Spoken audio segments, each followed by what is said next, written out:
2024년 4월 24일 부활 제4주간 수요일 제1독서 사도행전의 말씀입니다. 그 무렵 하느님의 말씀은 더욱 자라면서 널리 퍼져나갔다. 바르나바와 사울은 예루살렘에서 사명을 수행한 다음 마르코라고 하는 요한을 데리고 돌아갔다. 안티오키아 교회에는 예언자들과 교사들이 있었는데 그들은 바르나바, 니게르라고 하는 시메온, 키레네 사람 루키오스, 헤로데 영주의 어린 시절 친구 마나엔, 그리고 사울이었다. 그들이 주님께 예배를 드리며 탄식하고 있을 때에 성령께서 이르셨다. 내가 이 일을 맡기려고 바르나바와 사울을 불렀으니 나를 위하여 그 일을 하게 그 사람들을 따로 세워라. 그래서 그들은 탄식하며 기도한 뒤 그 두 사람에게 안수하고 나서 떠나보냈다. 성령께서 파견하신 바르나바와 사울은 셀레우키아로 내려간 다음 거기에서 배를 타고 키프로스로 건너갔다.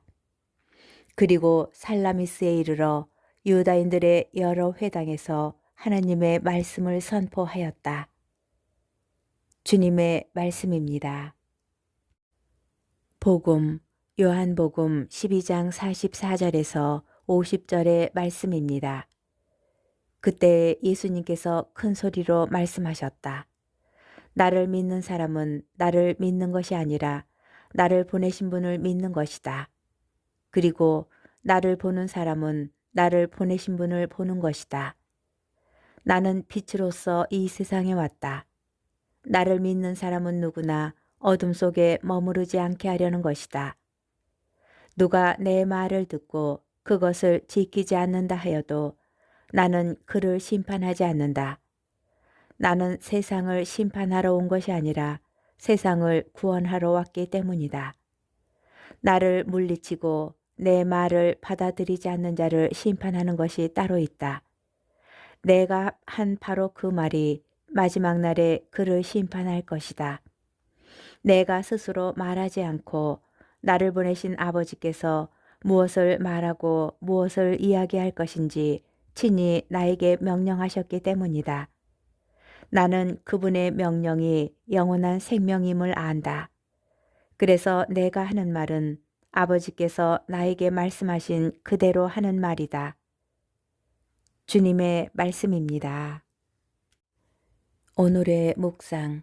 어제 복음에 이어 오늘 본문도 나라는 말이 절마다 등장할 정도로 예수님께서 누구이신지를 직접적으로 알려줍니다.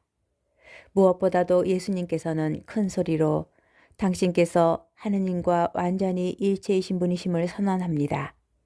나를 믿는 사람은 나를 보내신 분을 믿는 것이다. 그리고 나를 보는 사람은 나를 보내신 분을 보는 것이다. 예수님께서는 하느님을 계시하고자 보내지셨고 따라서 우리는 예수님을 통하여 하나님의 모습을 보게 됩니다. 이어 빛과 어둠, 구원과 심판이라는 대조 개념을 통하여 당신의 두 가지 사명을 말씀하십니다. 나는 빛으로서 이 세상에 왔다. 누구나 어둠 속에 머무르지 않게 하려는 것이다. 나는 세상을 심판하러 온 것이 아니라 세상을 구원하러 왔다. 우리가 어둠 속에 방치되지 않고 구원받게 하는 것이 그분의 사명이라는 말씀입니다. 그 뒤 예수님께서는 다시 일체라는 주제로 돌아가십니다. 내가 하는 말은 아버지께서 나에게 말씀하신 그대로 하는 말이다. 당신의 말씀이 곧 하느님의 말씀이기에 언제나 진리이고 생명일 수밖에 없는 것입니다. 독서는 이 말씀이 얼마나 살아있고 역동적 생명력을 가졌는지를 증언합니다. 그 무렵 하느님의 말씀은 더욱 자라면서 널리 퍼져나갔다. 큰 소리로 말씀하셨다라고 옮긴 그리스말 크라조는 비명을 지르듯이 격하게 소리치는 행위를 말합니다. 아무리 말해도 받아들이지 않고 끝없이 증거와 표징만을 요구하는 유다인들에게 예수님께서는 마지막으로 당신께서 누구이시며 무슨 사명으로 오셨는지 격렬한 어조로 말씀하신 것입니다. 예수님께서는 우리가 어둠에 있지 않게 빛으로 오셨지만 우리가 여전히 소모적 의심으로 어둠을 붙잡고 있으면 그 빛을 마주하지 못합니다. 예수님께서 아무리 날마다 말씀을 통하여 단단하고 격렬한 어조로 경고하신다고 하여도 말입니다.